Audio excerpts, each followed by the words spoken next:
Can you all see the PowerPoint slide? You can either give me a thumbs up or type in the box. Okay, all right. I'll try to keep reading the chat box while I'm talking in case someone wants to interject a question. They can type it in the box, or if you unmute yourself and just ask the question, we'll keep this informal. So welcome to DSO 8000. This is your doctoral student orientation. I am Dr. Chapone. I am the chairperson of the Department of Curriculum and Instruction. I've already met some of you informally through email. We've talked about your classes, your schedule. So it's good to see some familiar names here and to see your bright, shiny faces on the first day of class, or first day of our class. I know you guys have already started, and I applaud you. It's not an easy choice to take the jump to start a doctoral program. You are in a very elite group. Not everyone has a doctorate. I always say, you know, just about anyone can get an undergraduate degree.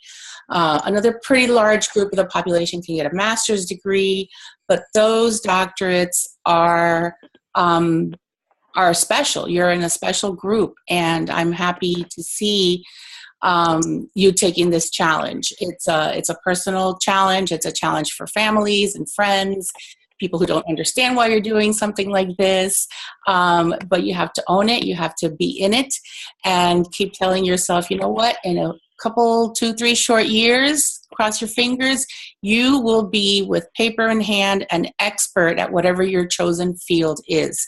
Many of you are already experts in your field, and the piece of paper, as my friend's mom used to call it, you got to earn that piece of paper. The piece of paper just solidifies what you already do professionally. For some of you, you might be slightly changing your area of expertise from one area of education to another. Some of you are not in education. Those of you in organizational leadership, and some of our other concentrations are out in the business world, being leaders in those particular areas. So whatever motivates you to have enrolled in a doctoral program, keep reminding yourself of that. I always think back of when I started, and today I was thinking of my very first day in the doctoral program. It was live at the University of Miami, and it happened to coincide with the first day of school. I was a classroom teacher, 5th grade, and of course I wore the world's most uncomfortable shoes and walked in them from 6 a.m. till 5 p.m. when I got to my doctoral class, and I was practically hobbling in the door. And but you know, despite the horrible feeling in my feet, what I remember most was the excitement of meeting my classmates, and there had all these different interests, and they were just a nice bunch of people. And I'm still very close with quite a few of them, professionally and some personally. And so you're gonna make some good friends, make some good professional relationship connections with each other, with your professors, and other people at the Fischler College, because we all want you to succeed, and we all support what you do and are here to help you. So I guess I should introduce myself at this point. I am Dr. Chapone. I don't know if I ever said my name. I forget that. And I'm a professor of TESOL and reading. Although I don't do too much reading and TESOL right now because I'm department chair, but those of you in the reading doctoral program will have 1 or 2 classes with me over the course of the next couple of years, probably. And I also teach in curriculum and instruction once in a blue moon when I can sneak away to teach when I'm not doing administrative stuff. So welcome to the Fischler College. Tonight's class is to orient you to, I need everyone to mute themselves. I lost my mute button. Someone's not muted. We hear your chatting, we hear your television, we hear your phones. Thank you. Tonight is to orient you to just a variety of different tools and get you comfortable with the language we use at the Fischler College. So when we throw out words like the CAP report and your faculty advisor or your concentration or the DSO. You'll get to know a lot of acronyms, and you'll hopefully be very self-sufficient and guide your own path, and learn to be proactive in forging that path during your doctoral program. So we have two departments within the Fischler College. We have the Department of Higher Education Leadership and Instructional Technology. The interim chairperson is Dr. Wayne Driscoll, and he could not be here this evening. He says hello, and he will be viewing this recording, and then he will have his own orientation for his department coming up in a few weeks, and he'll send out that date. And you guys will get together those majors that are in that department to talk about things specific to Dr. Driscoll's department. I'm the chair of the Department of Curriculum and Instruction, and let me show you which majors go where. That would be helpful. So we will have individual department orientations at a later date. I think my date's already posted. If I didn't post it, I'll post it a little later tonight. It is Monday, September 18th. At 8 p.m., and that's for Department of Curriculum and Instruction. So this is how the departments break down. If you're in organizational, higher ed, instructional technology, or human services, you're with Dr. Driscoll in the Department of Higher Ed Leadership and Instructional Technology. And the other concentrations, which are more at the K-12 level, although not curriculum and instruction, but it's related to instruction, are in my department. So this is how it breaks down, so you know which individual orientation to attend later in the month. Let me just check the chat. I think you guys are just, all right, adjusting microphones. Okay. So, like I said, the purpose of tonight and the forthcoming individual department orientations are just to get you comfortable with the various tools and resources available to you as a doctoral student. And, you know, to me, the biggest difference between earning a master's and there's many differences, but earning a doctorate is your level of involvement, and everything is much more magnified at the doctoral level, obviously. And you have to be proactive and, like I said, forge your own path. There's a lot of opportunity for you to make choices, to proactively seek out professors whom you want to be mentors to you or serve on your dissertation committee. A master's is pretty cut and dry, and you kind of follow the instructions and you take one class after another and you earn a master's. In a doctorate, you have to think, you have to put forth ideas, you have to create your own thoughts related to your area of concentration, because you will be a certified expert in that area. You have to start thinking of yourself as an expert in that field. You have to walk the walk, talk the talk, and be proactive in getting there to the end, to that doctorate, little by little. And the tools that are available to you as a student are phenomenal and are there to guide you through this path, and also to make things a little easier. So, for example, email seems like a simple tool, but you'd be surprised how many people don't check their NOVA email. Well, if you don't, you're going to be missing a lot of important information. I usually, when I send an announcement through Blackboard, which is our learning management system, I also have it sent not just into Blackboard, but through your NSU email. If you encounter any trouble with your NSU email, and now the email has changed. It's mynsu.nova.edu as of a few months ago. If you have any trouble with your email, do not let it lag, because if you miss announcements, if you miss registration dates, if you miss messages from the bursar's office or financial aid, you cannot use as an excuse that you have problems with your email. So stay on top of it. And I know phones can be programmed to receive your NSU email. I don't know how much connectedness you want to all of your university information, but it's a good thing to check at least every other day for the NSU email. Within your courses in the learning management system, you have Blackboard has a function called course messages. Those are housed within each individual course. You probably have used a similar portal or even Blackboard in another program that you've completed. And the messages not only stay in the class, but they're archived. So if you were to have questions after the class finishes, or you want to print out something that a professor sent you through the course messages, you can keep that. We keep that. Professors keep the messages as well. It's archived. So in case of any problems, we can always go back to our messages in Blackboard. All of these wonderful tools that you're going to be hearing all these names of are found at SharkLink, which by now hopefully you've poked around in SharkLink. It links you to financial aid. It links you to the academic departments, the academic colleges, activities. Even at a distance, there's still a lot to participate in, or at least read about of what's happening at the university at large, and to stay connected, not just within your concentration, but across concentrations, because hopefully you'll make friends and acquaintances outside of your major area of study. Those are the best kinds of relationships to have, because you learn about what people are learning in other concentrations, and that further enriches what you are doing. SharkLink is that portal that has everything. Within that Blackboard, it can be accessed through SharkLearn, and WebStar houses your grades and your schedule and more of that nitty-gritty type of information.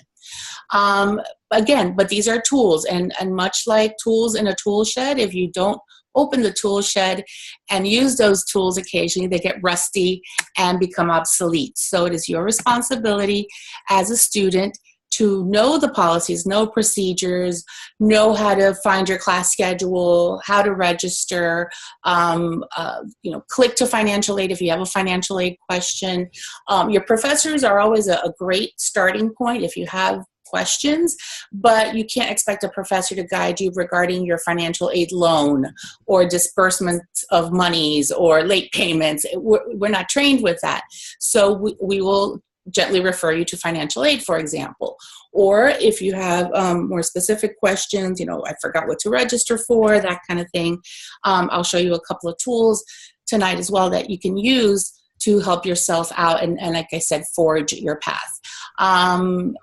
Professors are there to help you with the learning part of it, the content, making those connections, helping you develop your own original ideas, because pretty soon, after a few semesters, you will be writing those original ideas in your dissertation. That will be the book, the document that is a testament to your expertise, and slowly but surely you will get there. But again, if you don't use these tools, they're going to get rusty and become obsolete. So you need to be proactively checking your schedules. If there are mistakes, checking your transcripts. Once you start earning your grades, guess what? Professors make mistakes.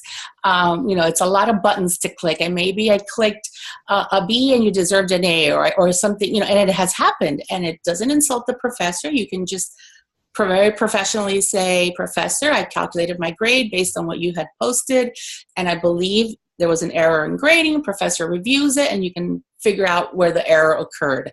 That's usually what happens. It's no one's at fault. People make mistakes, but you have to stay on top of it. Just to give you a little side note story, I had a student recently approach me, email me as department chair, because there was an error in one of his grades literally like 5 years ago. And the student has already finished, earned the diploma, is gone from NSU, and has noticed an error on the transcript. Well, it was based on a class. I cannot help you 5 years down the road to correct a grade from 5 years ago. There's a window. There's a window for fixing errors, whether it's financial or grades or your schedule. So just stay on top of it. We can always find a resolution. But if you delay, that just makes it more complicated. And we want to try to avoid that as much as possible. And you want to be informed as you're selecting your classes. In a master's, like I said, it's more lockstep. You're not given much choice. Within your doctorate, sometimes there's things that have to be, classes that have to be taken in a certain order. At other times, you have flexibility to say, you know what, wait and take that class later on. I'd rather take this other class instead. So you have to be informed as to what classes do you need to take, and maybe map out when you plan to take those, taking into consideration, for example, your personal and your personal lives, your work situation, family, etc.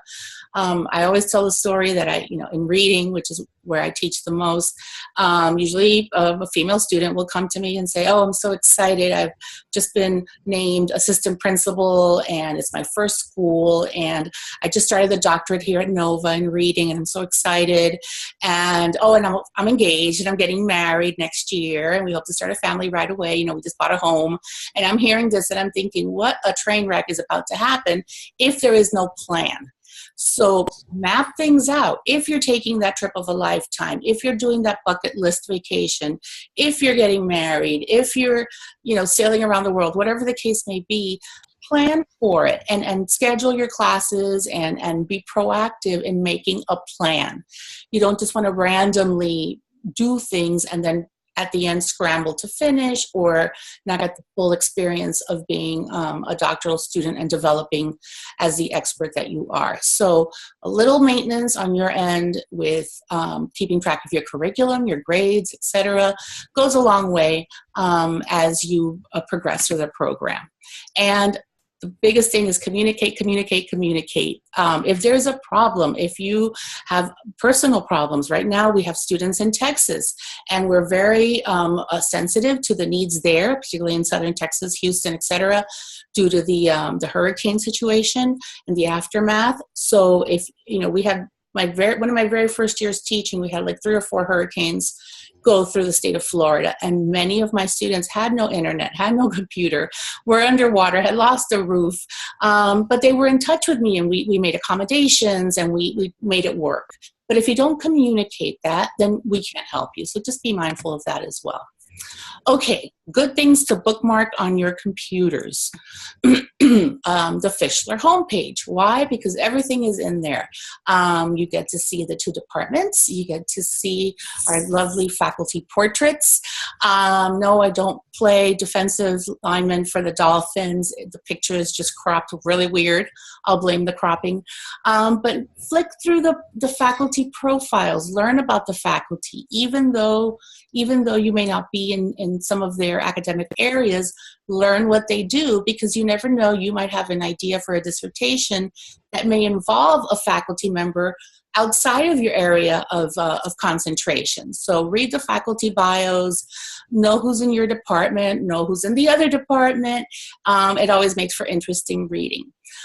So bookmark that page definitely. The academic calendar is very important to bookmark, because there you have the calendar is out for the whole year, and soon they release a calendar for the following academic year, and that can help you with planning of vacations and time off, and just about everything else, because it tells you when the semester starts, when it ends, when the vacations and breaks are, etc. Obviously, bookmark the page that lists the schedule of classes. Now, you can access your classes through WebStar, your personal schedule, but if you want to see the full listing of classes being offered, this link here will take you to the schedule. There's also an archive link within that, so make sure you're not looking at the schedule from last year. Make sure you're looking at 2017 or 2018. And it's good for planning. I know the winter schedule is pretty much up.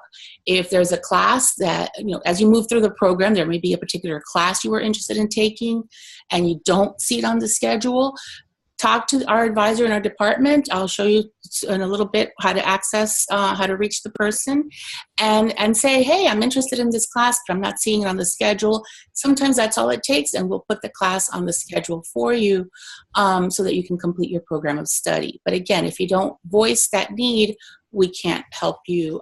We can't help you with that. And of course, the catalog and student handbook, which has all the rules and regulations and all the things you're agreeing to as a student. The most recent catalog, the link is not quite up yet. The catalog is almost printed and should be up shortly, but you can see the catalog for 2016-17 if that's when you entered the program. You always go by the catalog of the year that you entered the program. Also good to bookmark is financial aid. And very importantly, what we call satisfactory academic progress, the SAP. SAP is very important because the federal government, when they give out loans and grants and monies of all types, they want to make sure that you are being successful in keeping your end of the deal when you accept that money. So when you drop classes, earn an F, take a semester off, not complete courses, not earn a grade, all of that affects your financial aid status.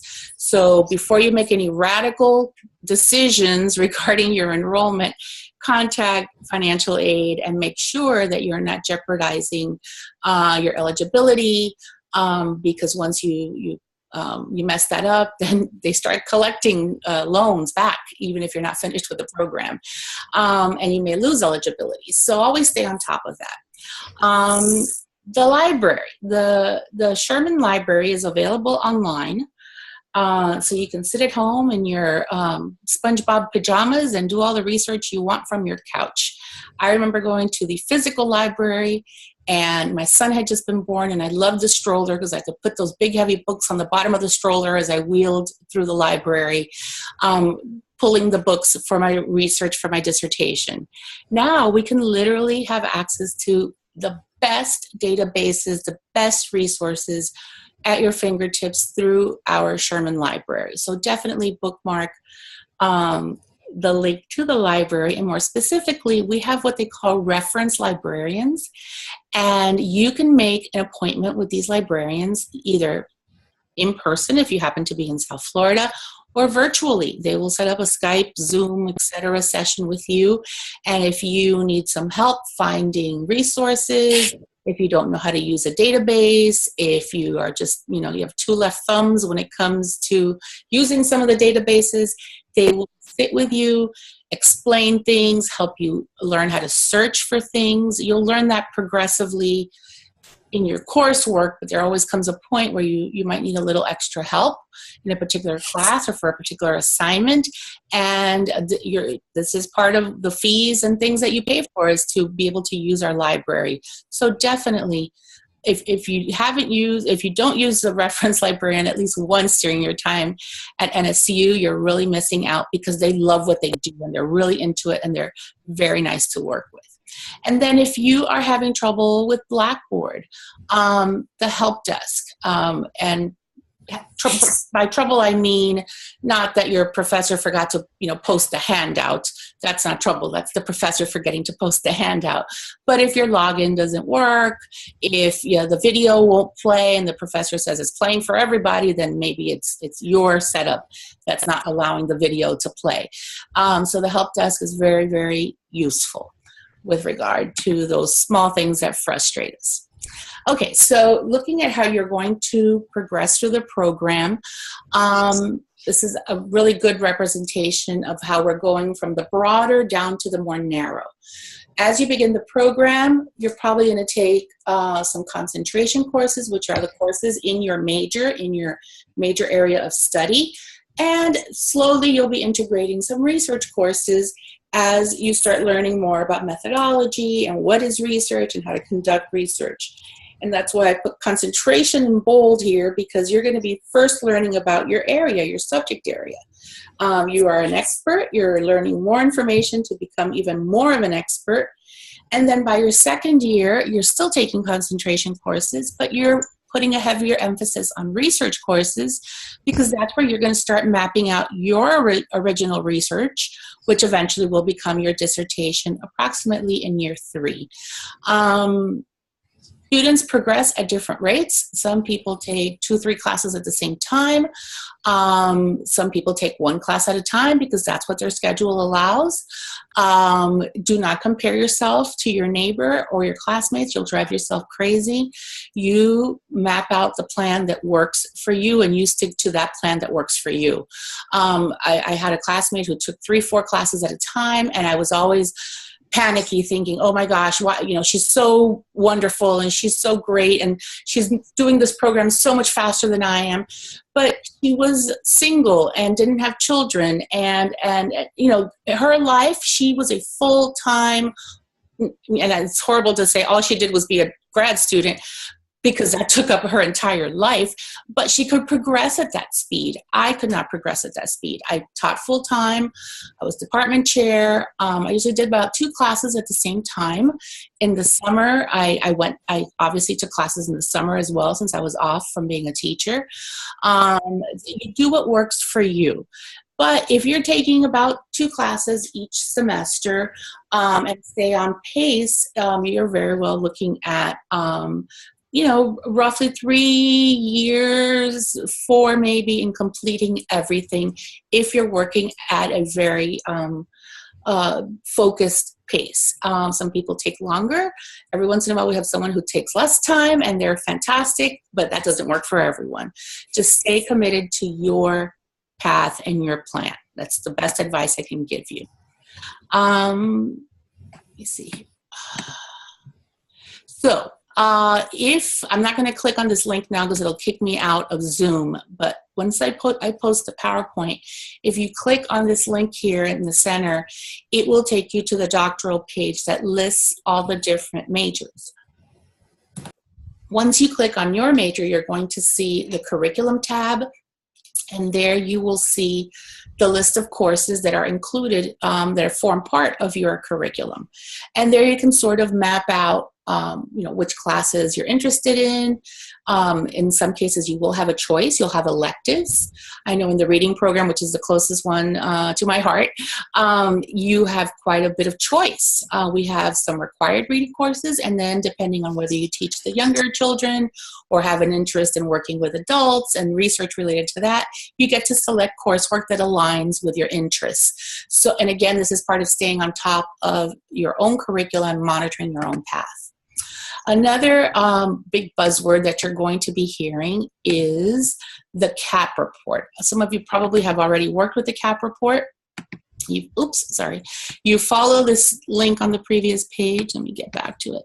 And if you follow these instructions, you can generate, it's a list of all the courses that you need in your program, in your particular major that you have announced, that have declared. And then when you run the report, according to these instructions, which look a lot more complicated than they really are, it'll tell you the courses you've taken and the courses you haven't taken. I used to have a similar document, and I remember printing it out and had it on my wall at my office and my classroom, and I would literally check off the courses as I took them, and it was such a good feeling at the end of the semester. I would literally scratch out the courses because I knew I was that much closer to the end of the program. So that might be a stupid thing to do, but I felt good doing it. So the CAP report keeps you on track and lets you know, okay, you've taken these courses, you've got these others, you've got the link to the schedule. You can see, hey, let me see what's coming up on the schedule that I might be interested in taking that follows my curriculum. We talked about SAP. You need to stay on top of that. It's a federal thing. The feds are serious about their financial aid monies. So again, drops, withdrawals, and Fs may negatively impact financial aid. So always check with the financial aid people before you make any drastic decisions. Or if you get into trouble, I mean, all of us may have a bad semester, but there are ways to mitigate that. So don't run and hide because you're in a jam. Find out the information about how to get yourself out of that jam, or even before you're even in the jam, if that makes sense. Okay, so just some reminders. You're going to use your CAP to monitor and track your academic progress. Definitely check your NSU email. I can't tell you if I had a nickel every time a student said, oh, I haven't been in my NOVA email in months. And they're serious. And I don't know how they function because we send out a lot of important information. So please make it a habit to check your NSU email. Obviously, check course messages, and we can tell when you've been in Blackboard, Big Brother and all that. We know when you've logged in. We know how long you were logged in. We know when so you can't say, oh, I couldn't log in, because we actually have record of you digitally logging into the system. Keep up with your courses. The doctorate, again, is very self-directed in any institution. Kindergarten, you had the teacher on top of you yelling instructions at you 24/7. However, for a doctorate, you are you're forging your path. You have a lot of choice. It's done that way on purpose so that you are able to plan your research and what fits your needs and your professional goals. But part of that freedom to tailor your program to and your dissertation to your interests and needs is responsibility. And part of that responsibility is checking your messages, checking your email, checking announcements in the courses, and really earning that expert status, okay? So let's pretend that you've done all of that, you've run the CAP report, you've gone to all those links that you've bookmarked, and you still have questions, or you're troubled, or you can't figure something out. It happens. We understand that there's a lot of information that gets thrown at you in the first few months of any program. So if you're completely stuck, if you're having a problem, if your CAP report looks funny, or you can't get it to run, or you just have questions about your program, here are the emails that go to our advising team. You email your individual department, and usually by the end of the day, you'll have at least some acknowledgement that we've received your email and we're looking into it. And sometimes the answer is really quick and easy, and that's all for the better. Sometimes I reply. Several of us monitor this email. If it's very specific to financial aid or the bursar, are forwarded to that person. But we'll get your questions answered, and no question is a stupid question, truly, because there's a lot of moving parts in a doctorate. So if something's confusing you, you're not sure, outside of in particular coursework issues, which of course you address with your professor, but anything administrative that you have questions about, these are the emails to reach out to. So depending on which department you are in. And something to look forward to as you progress through the program, one of the requirements, and it's a fun one, that you will be participating in is our Summer Institute. I don't know if we have the dates yet for the one next summer, but once you have taken your Methods of Inquiry course, that's our ideal target audience, you probably are ready to attend Summer Conference, Summer Institute. And there you come live to Fort Lauderdale and meet face-to-face with our faculty, the experts in the field. You get dissertation guidance, how to map out your research. If you've hit a bump in the road, hopefully we will help you get through that obstacle.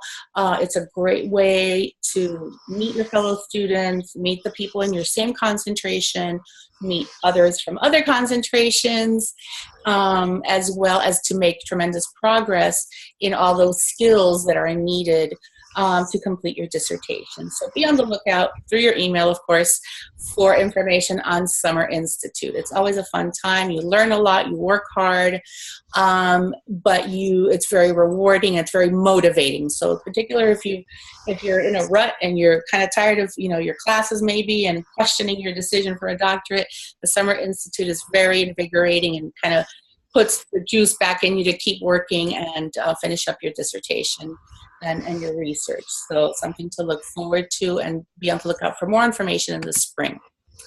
So I've jammered on way too much. Okay, so questions that I have in the box. Yes, people were going to sign off because they had class. Not a problem. The video will be posted in our Blackboard space. Right now on the screen, the links are not live. However, when I post the PowerPoint, the links should be live. If they are not, I will fix that. So for this class assignments, your assignments are to attend this session. Your next assignment is to attend the individual department session, either with Dr. Driscoll or myself, depending on which department you're in. If you miss the sessions, you are to submit a summary of what you saw on the video, what you heard on the video, to receive credit for attending. And then there's a short quiz that will be posted in Blackboard in a couple of months. Again, we're not going to be working through December. This is basically an orientation done for everyone tonight, the individual department orientation, and we ask you to poke around the links that are provided in Blackboard for plagiarism. I believe it's a plagiarism video. There's a dean's message, student resources. We want you to access those links, and again, we can see whether you've accessed them or not. And then when you have finished opening and accessing those resources, you complete the quiz, which is, I think it has 4 questions on it. It's just a checkpoint, and that is all you need for this orientation, okay? There's no book, there's no project. It's a way to start getting connected with the university, and specifically with the faculty and staff of the Fischler College. So when we have our individual meetings with our departments, usually faculty will join if they are available and not teaching that night. And it's a good way to start digging into your individual majors. So our department heads. So the reading, the curriculum and instruction session will be September 18 at 8 p.m. I think I posted it on Blackboard. If I didn't, I will post it. And Dr. Driscoll will announce his date for his department shortly. He'll post that and give you ample time to plan for it.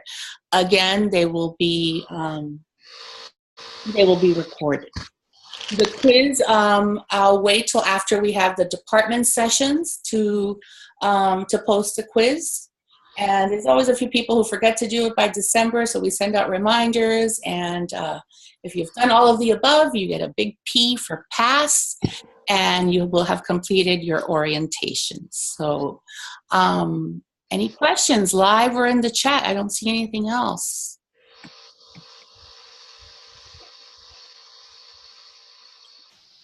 And one thing I wanted to say, and you need to poke around, you need to sit on the couch. I'll give you permission this weekend, sit on the couch and poke around all those links.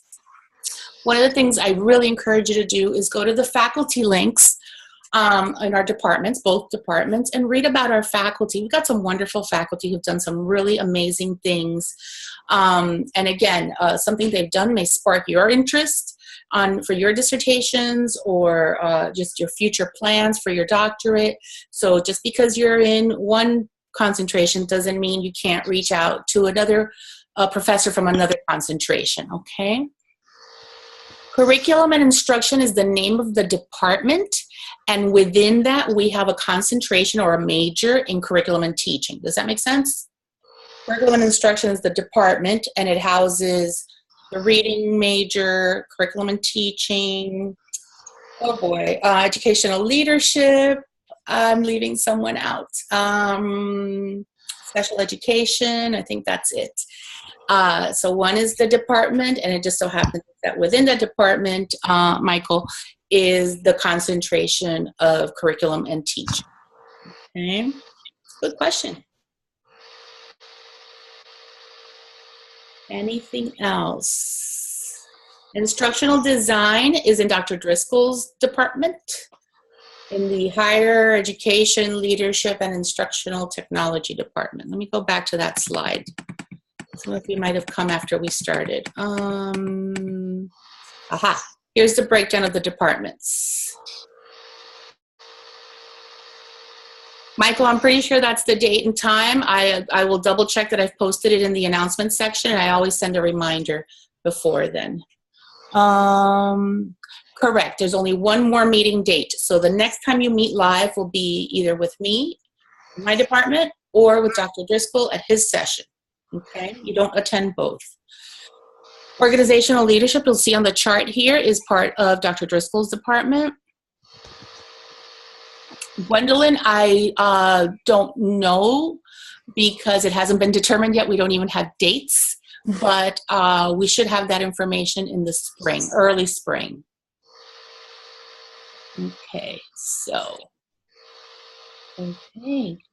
Good questions. Again, this is a lot of information for one evening. Your homework is to sit on the couch this weekend and click on all the buttons in our Blackboard course, watch all the little videos from the dean, from Dr. Saldine on plagiarism. I think that's his video. And acquaint yourself with the links that will help you get organized. Okay? All right. Well, thank you for coming. And have a wonderful semester. If I can do anything for you administratively, or if you just want to talk, if you want to talk about, reading and TESOL or any other topic I teach, happy to talk with you. You can email me directly, or you can use the email from the department. No summary is needed if you attended tonight. That's only for the folks who were not able to attend. Some people had work-related things, and some people had class with other professors. And I apologize for that. It's hard to schedule these so that everybody can make it. So that's why we record it. It's no problem to listen to the recording. All right. Thanks, everyone. Good night. I'm going to stop sharing, and I'm going to end the meeting. Good night, everyone.